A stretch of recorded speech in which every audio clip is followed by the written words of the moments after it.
Hello दोस्तों, नमस्कार। आपका स्वागत है। अभी मैं मेरी लिखी पीछे की कोई कविताएं पढ़ रहा था। उनमें एक कविता मेरे सामने आई जो मैंने मदर्स डे पर सभी माताओं को समर्पित करके लिखी थी। सोचा आज उसको आवाज देकर आप लोगों के सामने प्रस्तुत करूं। तो जैसी भी लगे, मुझे काफी बेहतरीन लगी ये कविता। आपको जैसी भी लगे आप सुनना और आशीर्वाद स्वरूप अपने कमेंट जरूर कीजिएगा और अगर अच्छे लगे तो शेयर भी कीजिएगा। कविता का टाइटल कुछ इस प्रकार है, माँ बस तुम सिर्फ माँ हो। तो ध्यान दीजिएगा, माँ बस तुम सिर्फ माँ हो। याद है माँ जब मैंने पहली बार आंखें खोली थी तो सामने तेरा चेहरा था। तेरी आंखें जो सदियों से जैसे मेरा इंतजार कर रही थी, उस वक्त मातृत्व की अश्रुधारा से भीग रही थी।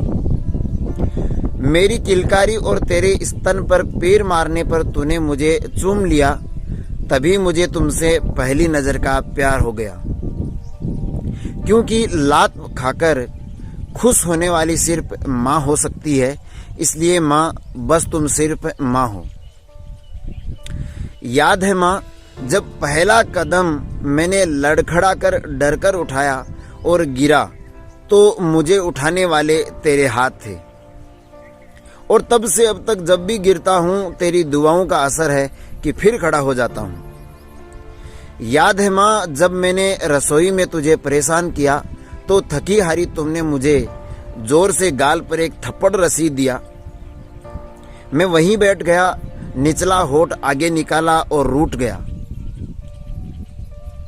जैसे ही मेरी आंखों से आंसू आए तो तूने मुझे गोद में लिया, दुलारा, और तेरी आंखों में भी आंसू थे। तभी से तेरे उस प्यार के लिए जानबूझकर शरारत करता रहा।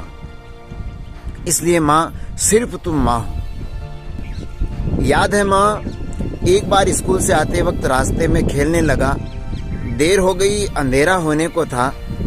जैसे ही घर की चौखट पर आया तो तेरा गुस्से से टिमटिमाता चेहरा और उसके पीछे फिक्र की संवेदनाओं से आंसुओं की धारा से लबरेज तेरा वजूद वहीं खड़ा था। फिर तूने मुझे जो छड़ी से पीटा, मैं आंख बंद करके नींद का नाटक किया तो तू खाना लेकर आई और गोद में सुलाया। सूखे आंसुओं को गाल से अपने आंसुओं से धोकर साफ किया।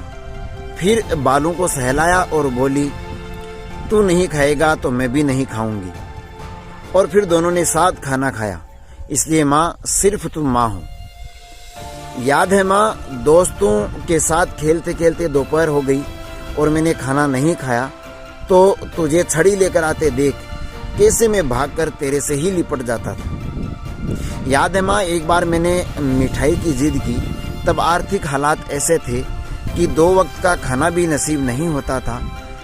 फिर भी तुमने पिताजी को ये कहा कि अजी सुनिए, मेरे लिए जो आप साड़ी लाने वाले थे उसे एक बार कैंसिल कर दीजिए और मुन्ना के लिए मिठाई लेकर आइएगा। ये सब ऐसा कुछ था क्योंकि केवल माँ ही ऐसा कर सकती है।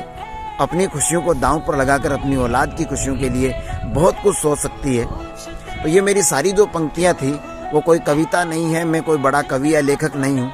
बस जो भी उस वक्त भावनाएं मेरे दिमाग में थी, जहन में थी, सभी माँओं के लिए, सभी बेटों की जगह आकर मैंने ये पंक्तियाँ लिखी है, बेटे बेटियों की जगह आकर पंक्तियाँ लिखी है। अगर आपको पसंद आए तो उम्मीद करूँगा आप शेयर, कमेंट, लाइक ज़रूर करेंगे और मेरे इस YouTube चैनल नादान परिंदा को सब्सक्राइब ज़रूर करेंगे। धन्यवाद।